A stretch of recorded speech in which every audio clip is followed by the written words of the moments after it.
and that church leaders may be the first point of contact for many people seeking help. And so we want church leaders to be informed and resourced to help support all people in situations of harm. I'll be moderating the conversation, so when we get to questions, I will receive those later on. As a small group, we should be able to also have a space for good conversation. And our presenters are two people I know quite well. We have Reverend Dr. Suzanne Gunther-Lowen, who is a pastor theologian in the great town of Saskatoon, and she works as pastor at Nutana Park Mennonite Church, and is a sessional instructor in peace studies at St. Thomas More College at the University of Saskatchewan. She lives with her spouse and 2 kids in Saskatoon, Treaty 6 territory and homeland of the Métis. Heather Peters is the Peace Building Coordinator for MCC Saskatchewan. In this role, she provides community education and trauma awareness, restorative justice, and reconciliation. When not working, she is playing elaborate make-believe games with her daughter or assisting her partner in their micro bakery business. Heather's education has come in the form of an MA in Human Security and Peace Building, a BA in International Development, a Bachelor of Theology, and many life lessons from living around the world and seeking good and interesting relationships from the people that come into her life. And before we move into their presentation, I'd like to read this following prayer by Carol Penner. When I was hungry, you broke bread with me. When I was sick, you sat by my bedside.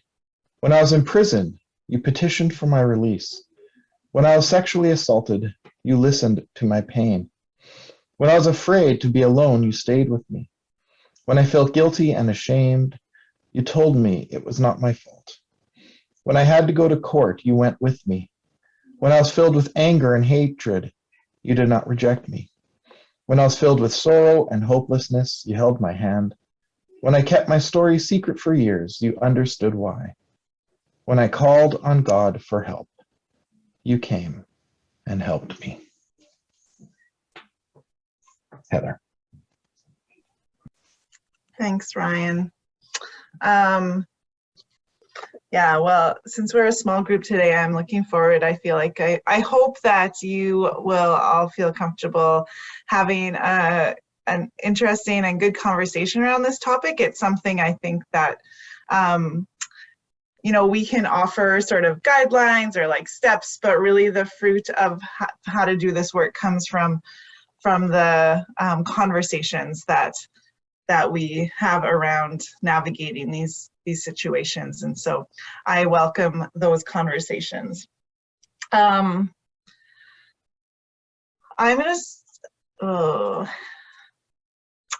want to start with a story, and I will put, oops, what did I just do? Oh, sorry, what did I just do? Tech support. Does it just look big to you now too? Okay, I'll restart this.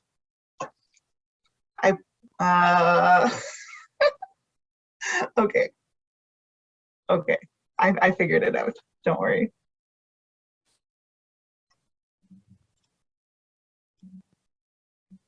Now,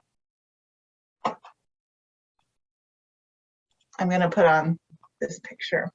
So I want to start with a story of someone. This is written by Candace Carr, and she writes, this is part of her story. It's not the whole thing, I've edited it. I was full of fear, walking on eggshells around my partner, tied in knots of self-blame and false guilt, praying that if God was merciful, I would stop waking up in the mornings. And yet, not a soul, not even my church that was supposedly committed to gender equity, identified my experience as abuse.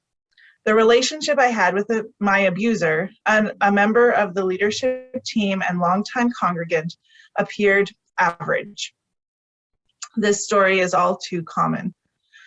I struggled in those 2 years of dating to name what was hurting. Yes, he prohibited me from from talking about physical boundaries and pressured me for more sexually, but my indignation was eclipsed by self-doubt. Yes, he blew up at strangers and pulled me by my hand or towered over me physically when upset, but he never yelled at me, right? His unforgiving double standard for me led to ever-increasing rules about what I could or couldn't do. And yet, wasn't I the troubled one because I was feeling so many negative emotions? Maybe I needed to get a life, get a real job, get help for depression, just like he said, I thought. Any attempt to process our relationship with others in our close-knit church community resulted in steely silence, awkward interactions, or advice to just break up with him. Any attempt to talk to him resulted in a rotation of denial, counterblame, or partial and temporary concessions. Any attempt to break up with him resulted in being further controlled, coerced, stonewalled, or even physically intimidated. I felt like I was stuck on every side. When the issue of public accountability and behavior change emerged, his priorities shifted. Getting rid of me was a more alluring solution than continuing to control me and possess me as his girlfriend. Like many victims, I was quietly discarded, never having the ability to name the abuse.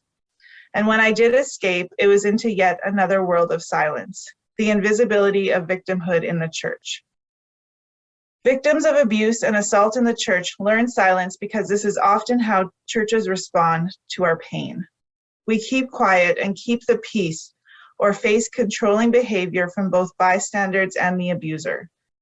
When others label our words as gossip, slander, sin, vindictiveness, and bitterness, we adapt to silence for survival. We want to go on believing, serving, ministering, and being supported by the last shreds of community we can enjoy. We know there is a steep price for breaking the silence, even when it's never directly said. So for me, this story highlights the importance of why we need to have these conversations, because we know that people are experiencing abuse and harm in their homes and relationships, and we want the churches to be a safe place for them to be able to process these experiences and find ways to navigate them in healthy ways. So for our time together, we're just gonna, this is our outline. We're gonna go over some definitions, statistics, and myths. Suzanne will take us through some biblical perspectives, and then we have some guidelines for supporting people who have been harmed and people who have harmed. MCC just put out this new resource called A Guide for Responding to Congregational Sexual Harassment and Abuse. And so lots of what we are talking about today comes from this guide, and it will be available on our website shortly. I don't believe it is there right now, but I can also email it to you if you're interested. In terms of definitions, we just quickly want to note these so that we are all speaking the same language. By abuse, we mean when someone mistreats another person with intent to cause pain or injury, to control, frighten, or isolate that person, or to sexually exploit them without their consent. By exploitation, we mean treating someone unfairly in order to benefit from their work, their finances, or other resources. And by harassment, oh, I didn't do these in order. By harassment, we mean the improper conduct by an individual that is directed at and offensive toward another individual. And harassment can include many different incidences or one severe incident as well. So Ryan mentioned the prevalence of harm, and so I just wanted to go through some statistics for Saskatchewan, mostly. So we know that 1 in 3 women and 1 in 6 men will experience sexual violence in their life. In 2018, Saskatchewan had the highest rate of intimate partner violence in Canada, with almost 5,000 incidences reported. We also know that there is many more incidences that are not reported. Sexual assault is the only violent crime in Canada that is not declining. So many situations of violence in Canada are actually declining, but sexual assault is not one of those. 80% of sexual assault cases, in 80% of sexual assault cases, people know each other. This is very common. And we also know that COVID has actually only increased the incidences of intimate partner violence and domestic abuse in our homes. And so again, this is another reason why we need to be having these conversations. Suzanne. Thanks, Heather. Yeah, as a pastor, some of what I've put together comes from my own experience having abuse situations disclosed to me, and I know that for some congregations, it's really a matter of where do we start? This seems like a huge topic. How do we begin to lay the foundations for good abuse response and prevention? So ideally, this work would begin before a situation or a crisis arises, so that the church or the congregation, the faith community knows what to do.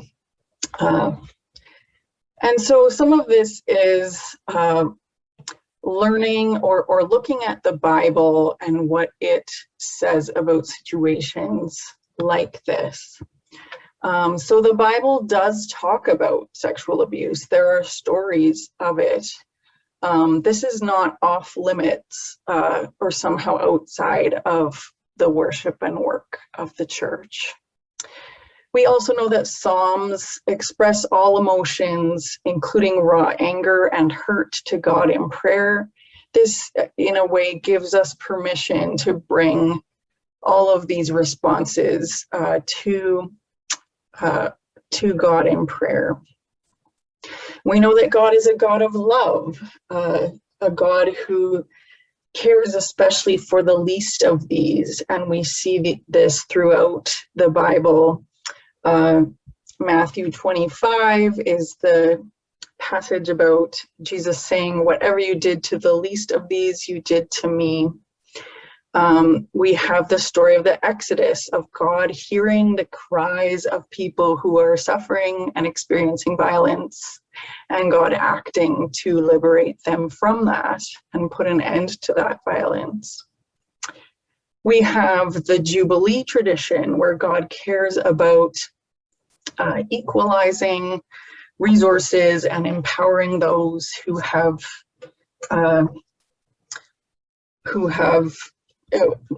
or equalizing societies that have become unequal. So again, there God is empowering those who are oppressed.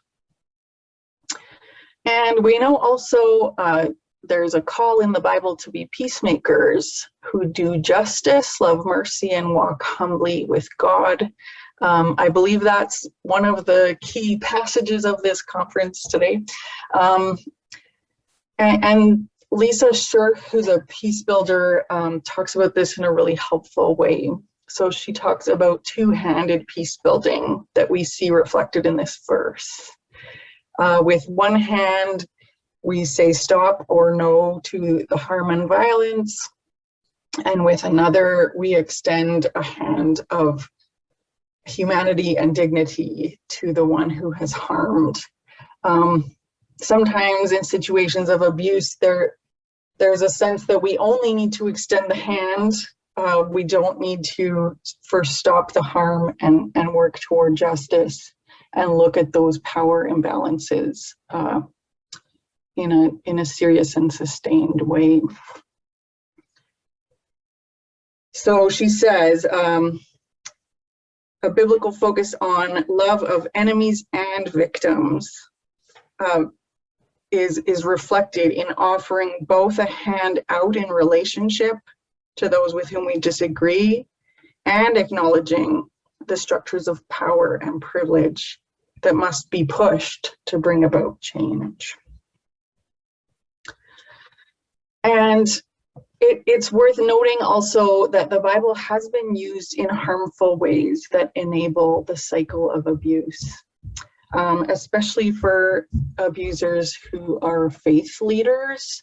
They sometimes use spiritual language or spiritual ideas to actually manipulate people and enable the cycle of abuse to continue. So things like pressure for immediate forgiveness with no accountability, reinforcing unhelpful gender roles, shame around separation and divorce. Some of these ideas can be harmful, and so it's important to be aware of the ways that these faith notions can get twisted in situations of harm. Next slide, please, Heather.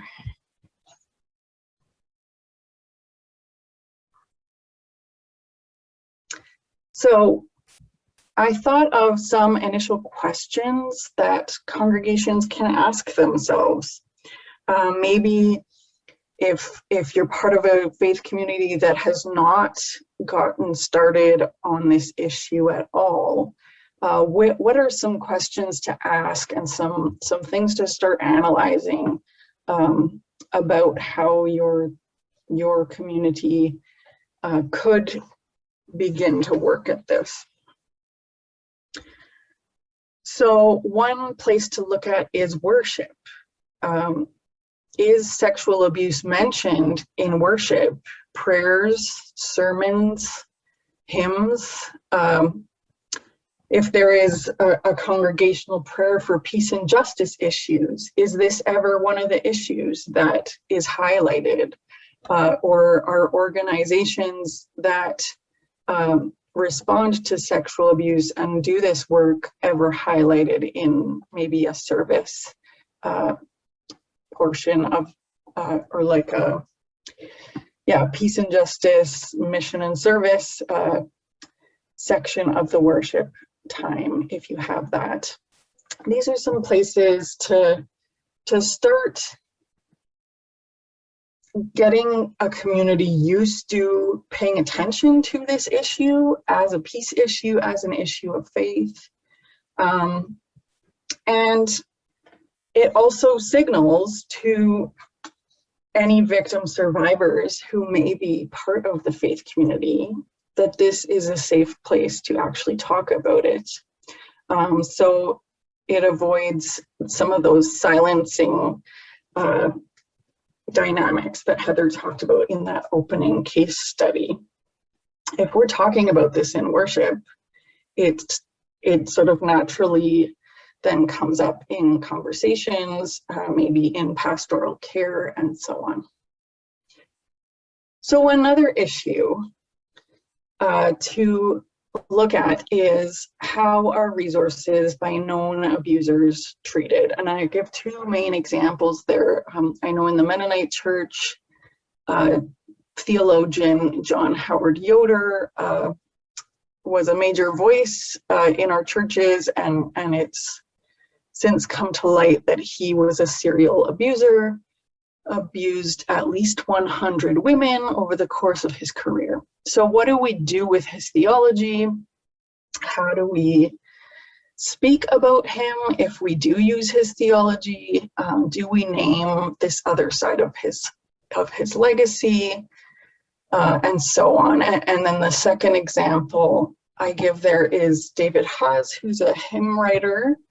And I know in my denomination, rather, we just put together a new church hymnal. And partway through that process, the news arose that Haas had been accused of multiple counts of abuse as well. And so our hymnal committee actually made the decision not to include his music. It had been in the planning to include several of his hymns, and the decision was made not to. And that certainly sends a message of, again, like it being a safe place for victim survivors. They're being concerned not to re-traumatize survivors with, supporting the career, in this case, of a living composer who had used his career as a church musician for violence. So that's another place to look at.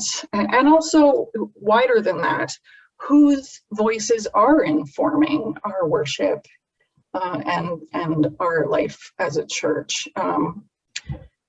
Is it all male writers and theologians? Those kinds of things. It makes a difference whose theology we are using and whose voices are shaping our spirituality and theology. Another issue, how are sacrifice and forgiveness talked about? Is abuse framed as one's cross to bear? And this, unfortunately, was a very common response to abuse, especially back in the day, that it was just, part of being in a marriage was if it was abusive, one just had to put up with it. And so, these ideas about pressuring someone to forgive immediately can actually reinforce a sense of passivity. It also puts the responsibility on the victim to always make amends. Dynamics that can enable that cycle of abuse to continue. Is there a recognition that abuse is breaking the marriage covenant? It's not just separation and divorce that break a marriage covenant. Is there a recognition that forgiveness may include separation and divorce? That these are complex issues. You can't have sort of a simple answer often. And again, how are restorative justice, reconciliation, and safety talked about? Sometimes restorative justice language is used without knowing what that process is and the hard work and the long-term work that it entails.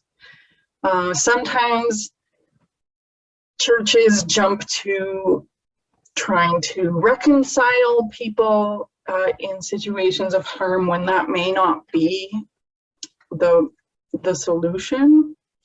Sometimes reconciliation or restoring things to how they were before are prioritized over safety, which can really be problematic. And they jumping to ideas of reconciliation or forgiveness as the first step really minimizes the harm and doesn't let us actually work through it in an authentic way. True restorative justice begins by asking who was harmed and what do they need, and it's often a long process. So the final question there to ask, has your church done work around gender equity in leadership, healthy relationships, and safe church policies for children and youth programs? So these are more policy questions.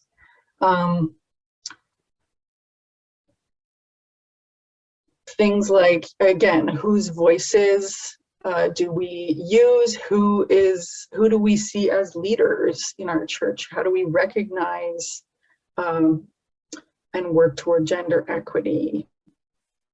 How do we promote healthy relationships so that people can recognize the signs of abuse for themselves? And then safe church policies are for protecting our children and youth, and helping us all be more aware of abuse and preventing it from happening in the first place. So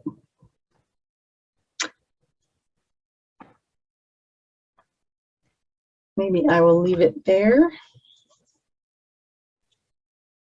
We thought we wanted to sort of give a good foundation of the biblical foundation and sort of the starting point where churches can start for this work. Since we are a small group, do any of you have questions for Suzanne about any clarification questions?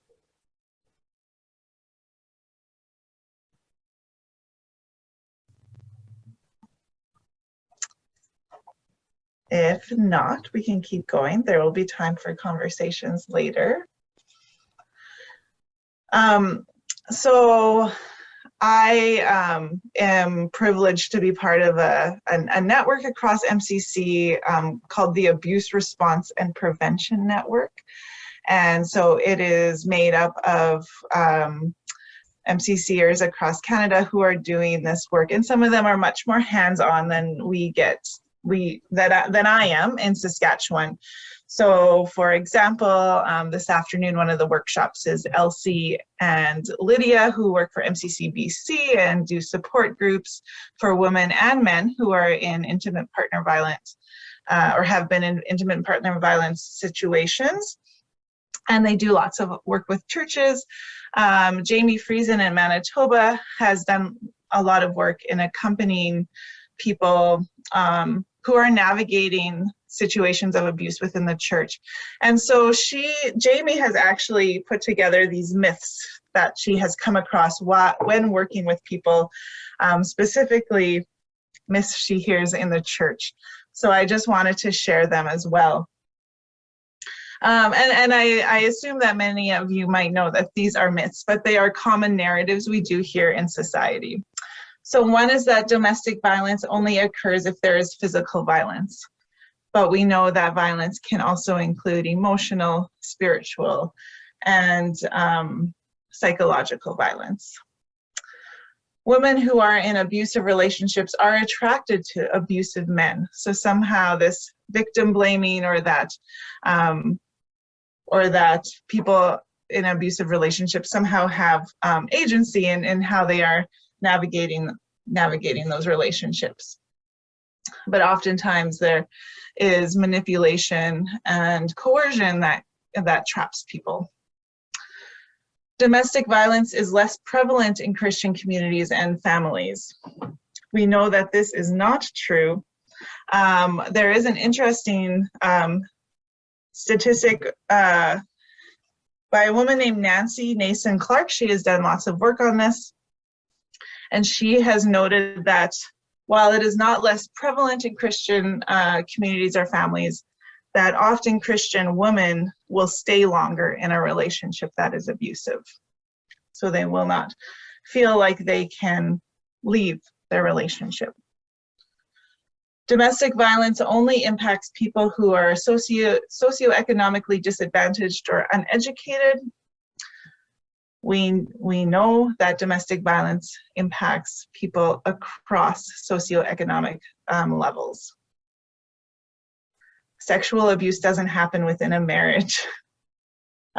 Marriage is not a blanket consent to be able to do anything with each other, and consent is still important. I also heard an interesting statistic about consent. There was I think I heard this on CBC, that people had asked, or the researchers had asked people to define, for adults, to define what consent was. And the feedback they got was that people actually don't have even a good understanding of what consent means and what it looks like in relationships, which I thought was very interesting.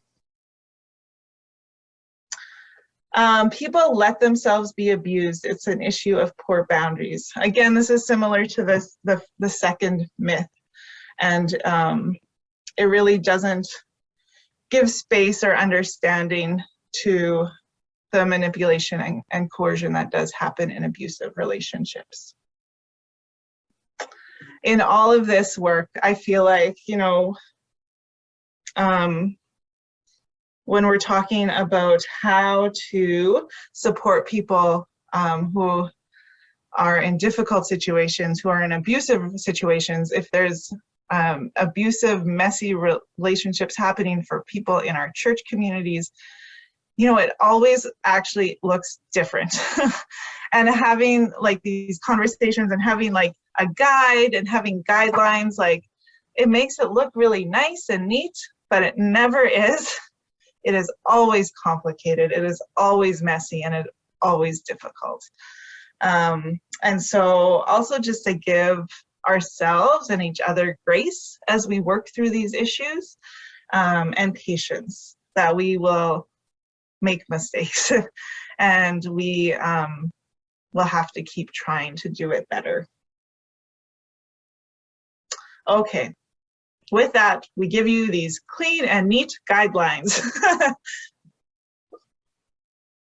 So this list comes from Jamie Friesen as well, right, Heather, in Manitoba, who has worked a lot with victim survivors of sexual abuse. And I remember hearing her talk a couple years ago, and she talked about how the response to one's disclosure that they have been abused actually makes a huge difference as to how long it takes them to work through it and recover. So it's really important to, I think, to try and do that well, and to try and inform ourselves as to what helps survivors and what's unhelpful when someone discloses abuse. So these are guidelines that that help. Believe them. Take their disclosure seriously. Refrain from probing or interrogating. It's actually not your job to sort of investigate or try and see if it's true or not. If someone discloses to you, take it seriously. Tell them you believe them. Show empathy. Recognize that it takes courage to actually break that silence and let someone know. Listen actively, be non-judgmental. Don't ask things like why didn't you say something sooner? Why didn't you tell them to stop? Again, the role of the person is to listen to the disclosure. Normalize any emotional reactions. It does not matter what the victim survivor did before, during, and after. It's not their fault that they were abused. What happened is not your fault, you can say. Safety. Notice safety is high on the list as a priority. Are there immediate safety concerns, or are there ongoing safety concerns for the person who has disclosed? Are there minors or other vulnerable people who could be at risk? It's important to reestablish a sense of safety for this person, and to figure out what that looks like for them. So when do you find yourself feeling the most unsafe? Do you have any worries being at home, at school, at church, at work, etc.? So safety is high on that list. And then empower them. Refer them to someone who can help them explore their options. So as a pastor, even if someone discloses to me, I know that I am not trained to respond to this on my own. And I refer people to others. So you can help someone find other supports, people who specialize in responding to abuse,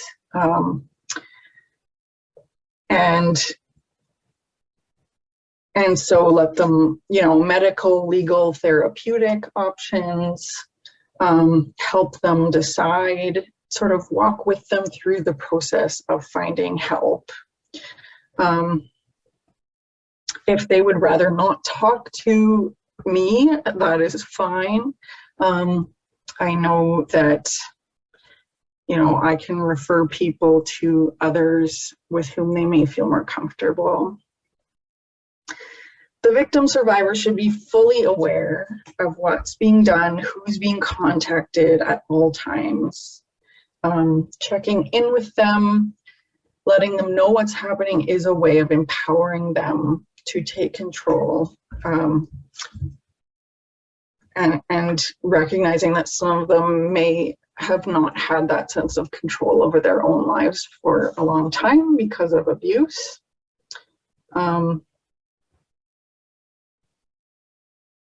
And so, there is a role of support and encouragement to help them establish safety. And if there aren't immediate safety concerns, then it's up to the victim to decide how to proceed. So some possible questions here. What would you like to see happen? What do you feel you need to move forward?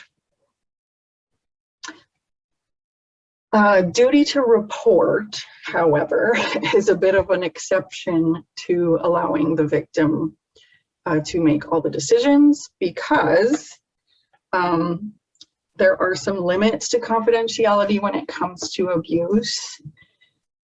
If you have reason to believe a minor is experiencing abuse or in need of protection, you must report it. That is the duty to report. Often there are actually anonymous phone lines you can do this through, but you must report it.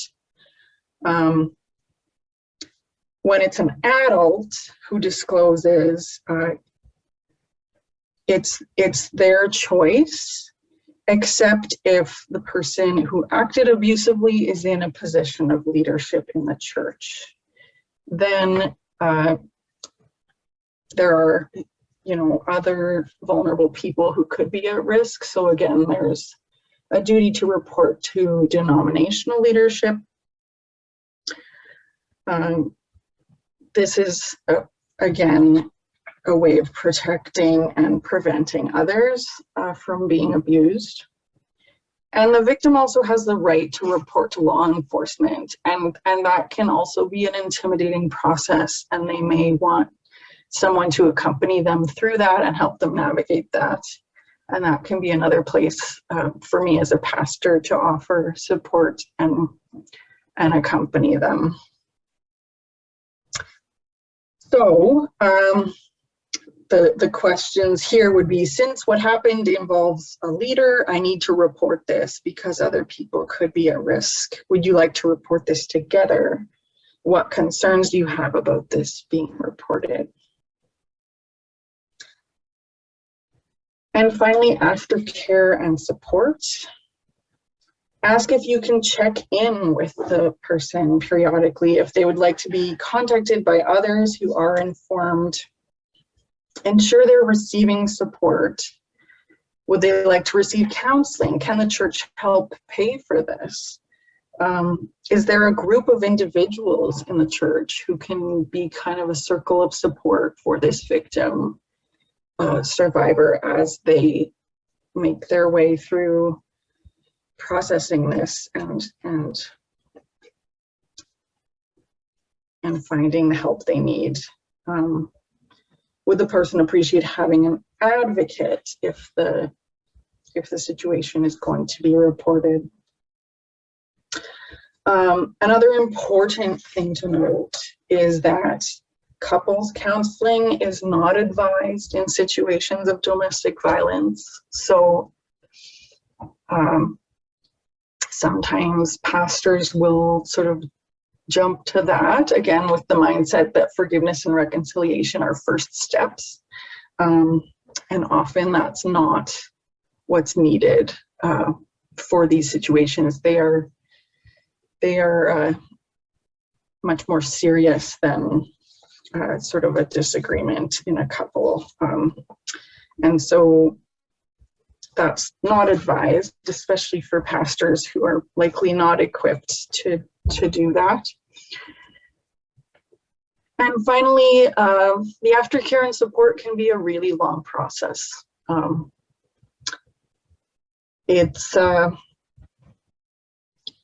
These situations often unfold over a long time, and it can take a really long time to find or to make one's way toward healing.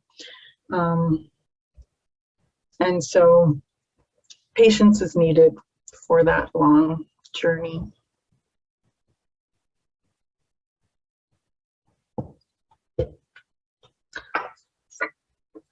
Any questions about those guidelines for people who've been harmed?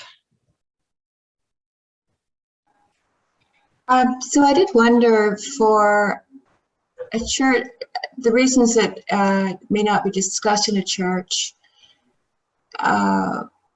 maybe because there are no reasons. It's sort of a circular process. There are no resources, so it's not discussed. So if someone came to you with this sort of situation, how should you, or how do you link to outside resources if they're not available in the church? Or is it, or should you just continue to keep it within the church? Yeah, that's a good question. Yeah, I mean, I think in our denomination, I would turn to our group that's been doing work around this. We have resources. We have sexual assault supports in our community. We have like the number to call to report. Some of these things are really concrete and specific to a community. I would say that maybe if like you don't feel like you have the supports within the church, then taking on the role of an accompaniment as you search out resources in the community can be really important as well. I think sometimes when people are navigating community resources, it can feel overwhelming. And I know for some people who have been in situations of abuse, it can really, it can be challenging for their own theology of what is happening. Like, why would God let this happen to me? And so even having someone beside you who will support you in navigating those, that thought is really important. Someone who is just open and willing to listen, I think can go a long ways. Yeah, that's a really good point, Heather. I think sometimes that spiritual component is the piece that's missing maybe from community supports or supports in healthcare, like that they don't necessarily have chaplains or people who can help talk through the spiritual side of it, or if one's abuser has used spirituality to manipulate you, talking through that with people who know your faith tradition can be actually a really important part of healing too. So yeah, that can be one piece that the church helps navigate as well. So I'm keeping an eye on the time, and I do want to go over the next section, and then we will have some more time for conversations. Jackie, did you have something you wanted to say? You're unmuted. No, okay. Yeah, okay. I got the sun, which I'm enjoying in my light, but it's making it hard for me to see my screen. But yeah, I'm enjoying your light as well. Yeah. Just as the empower, it's a tricky question because, how do you empower someone who, like children, obviously there's a duty to report, but obviously with adults, to try to empower them in a way that doesn't push them along faster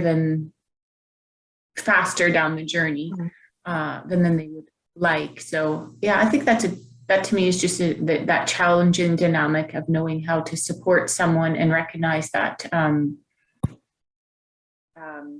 if they've gone through quite a bit of abuse in the past and have questions about themselves and they haven't got support from the church or they're not feeling supported from God, is like, yeah, that's just a challenging question.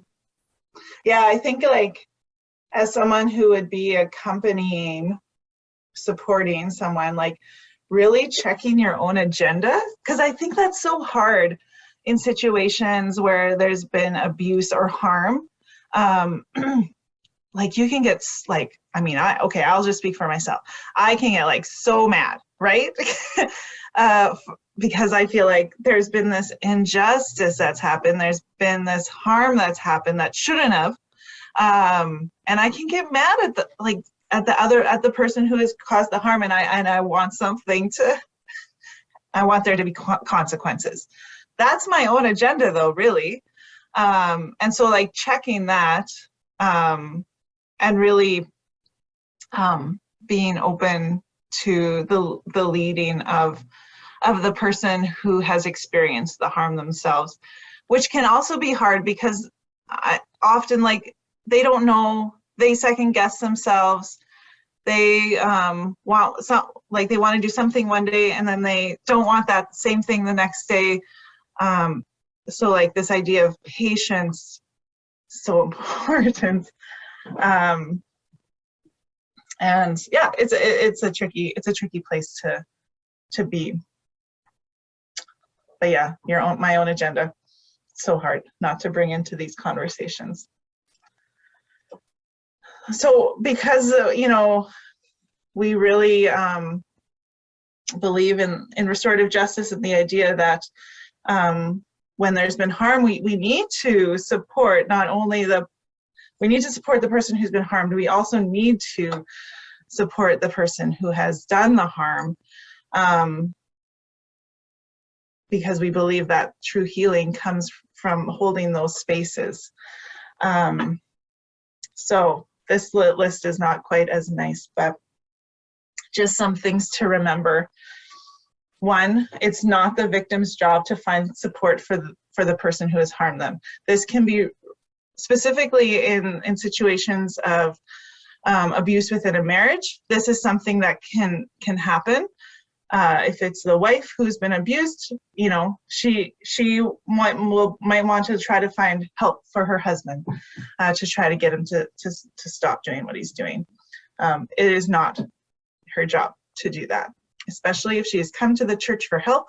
This is the church's role now to find support for the person who has been the harm doer. That support, is going to be hard and tricky as well.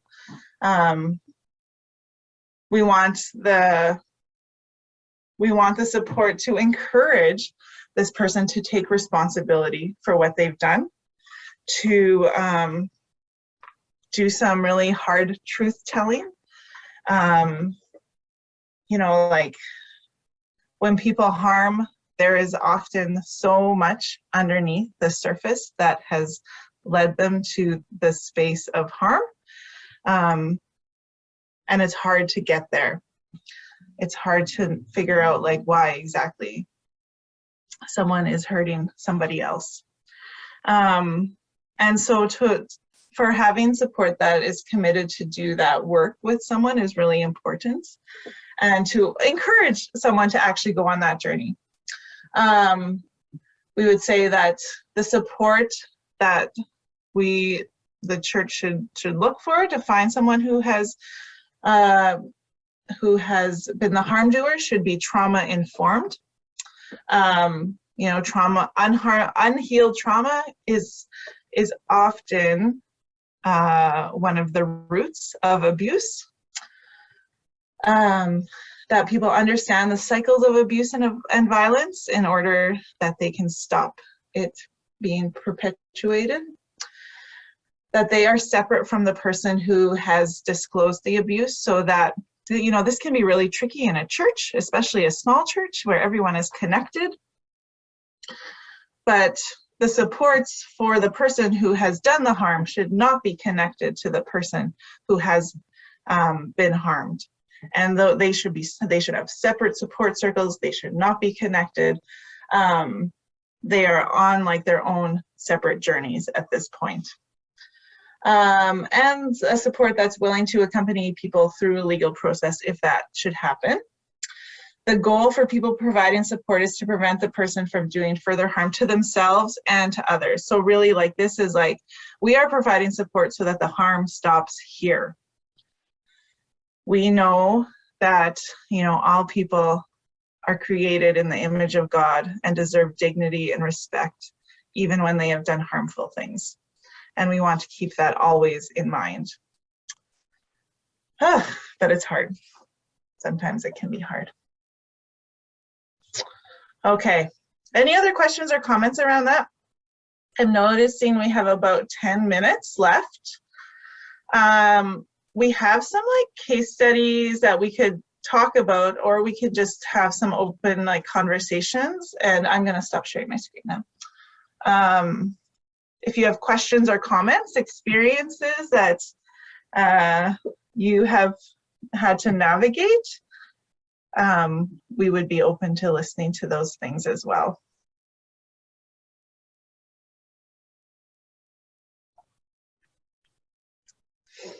I guess maybe my question for the people here is, if someone would come to you in your church with a situation of abuse, would you know what to do next? Or what would you do next? Yeah, I'd probably say it would depend on the situation. Like, obviously, if it's a child, that feels more clear as far as a responsibility. And if it's someone, if it's, you know, as much as we can have these descriptions of what abuse is, it's not, it's pretty subjective. And so, yeah, that can be hard.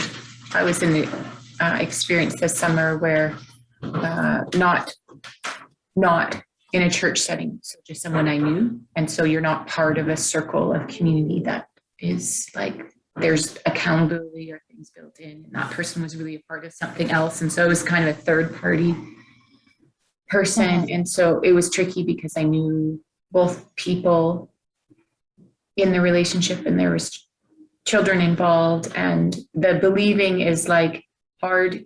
One of the difficulties I would say is, how do you know, like, you're believing what the person is saying, and you're also only hearing one side of the story. That's maybe more like that I know is more complicated than the one side of the story. That sort of how to believe people without realizing. I think in my own situations, at least in difficult experiences, and so I'm talking about experiences that are a bit more subjective, like not so clear. Is like, how do you believe someone and also hold this tension of like, okay, there's a bigger picture, there's a story, there's like the other person has their own story and maybe their own experience that you're not hearing. So that was something that I found a little bit challenging, to know how to navigate that, because you want to believe, like, you're believing someone, but you're only given like limited information. That was tricky. Yeah, and I think also, like, it's important to remember, like, yeah, people don't fall into these like very easy, simple categories of like the harm doer and the person's been harmed. Like especially if it's like been a long-term relationship, there are often harms on both sides that have happened, and abuse on both sides that have happened. So yeah, how do you navigate that? is tricky. I would also say that if someone's coming to you with these concerns, like, they are ready to like do something about it and hopefully like try to like break out of these cycles of harm. So then how do you create space for that? Yeah. Mm-hmm. Hey, Heather. Hey, Carrie. How's it going? Thanks for your comment, Jackie. That's it's definitely a lot of complicated situations that come up. I don't have deep experience, but I can see how the police are sometimes very handcuffed in obtaining balanced information through domestic situations, domestic violence or sexual abuse. It's very hard to gather good information. As far as involving the church goes, my past experience would probably lead me to make sure or to encourage the pastor to immediately go to his denominational accountability person above him, whoever that office might be, and to acquire of someone with a larger purview and maybe more experience. The local church, a small congregation, the pastors aren't often trained to deal with mediation and complicated domestic situations that have overflowed into the church. So I'm hoping maybe more training for denominational leaders and pastors in mediation and gathering information might be an assistance. That's probably a lot to ask, but not to let it sit too long. I think pastors, in my experience, are hoping that things will blow over because the damage to the church is real. If this gets out just within the church and nothing has been done, or into the wider public, and people hear about it happening in a certain church, the damage can be long term. Yeah, the public relations damage. Not that that's a central concern. The victims are still the central concern, but it can become so much bigger if not dealt with early on. So just a couple thoughts from my past experience. Thanks, Carrie. One also hopes that your denomination has a good policy to actually work through. So there's, because in the moment, one's not thinking straight. One's not, you're grappling with what you've just heard. Having something like a concrete policy to follow just helps your mind go through a process. And so hopefully our denomination has recently came out with one, 2016. Now that it's been used, of course, it's something that has to be kept on top of. As you put a policy in place, but then it gets followed, and then you reflect on it and what changes need to be made. But at least to have that in place, and an imperfect policy is still better than not having a policy to follow. At least gives some guidance. So hopefully, so that's one way you can encourage your denominations and ask, do they actually have a policy in place? Mm-hmm. And if you don't, we can share it. Just know it's not perfect, and we're revising it as we go. Well, that's the thing about policies too. All of a sudden, when you're in the situation, you realize, oh, this is not going to work. Yeah.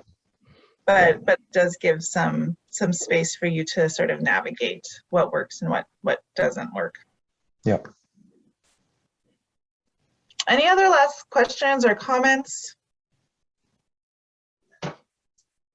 So I just wondered what your thoughts are on the situation. Again, this is not something that I can recall in the church, but it is something I experienced in a work situation. Because we've been talking about abuse, and I'm not sure it was intentional, but as sort of a one-time thing. But there are situations where the relationship may have deteriorated to the point where it's ongoing. So it's again, and it's another situation. So you may know about that, but again, to that point about empowering a person or working through those different stages, like where would you start in some kind of situation like that? Mm-hmm. Yeah, and I think, what I would say, I'm open to what other people would say too, is like, if you know, or you have an idea that there is an abuse happening within a relationship, but the other person maybe doesn't want to talk about it, or they maybe, don't necessarily even see it as abuse. Like having these preliminary conversations that are more general, and that aren't directed toward that person, about maybe other people or other situations, or talking about resources or events that are available in the community that could be helpful. Sort of coming at it from an indirect way to a person, I have found to be helpful, and then creating space for that person to process, to think about things, to figure out things in the spaces where they are. I think you're right. Like, abuse is rarely a one-time event.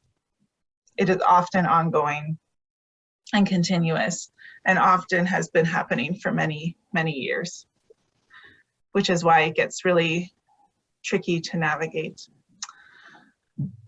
Before we leave, I just want to give some resources. I'm going to put them in the chat here.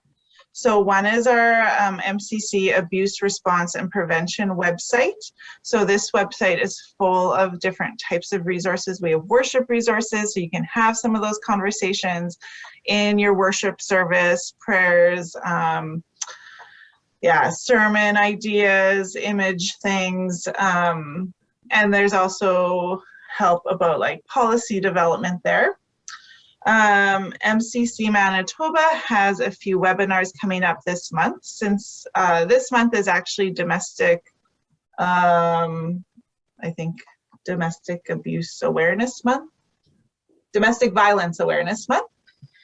So MCC Manitoba has two very interesting webinars. So the first one is called Behind Closed Doors, the Church and Domestic Abuse in Christian Homes, and that's on November 17th. And then the next week on November 24th, it's Opening Closed Doors, the Bible, Pastoral Care, and the Challenges of Domestic Abuse. So I think those will be really interesting, and they complement each other well.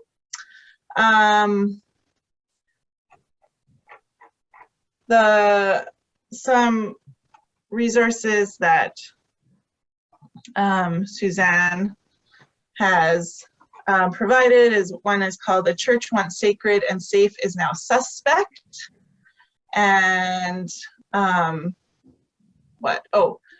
here is something about like, what do you do when you find out some of the resources you are using have actually been written by people who have abused or have harmed? How do you navigate that as a church? I don't know if actually that's the right link now. Additional, do you have that up, Susan? It's you need to go to, sorry.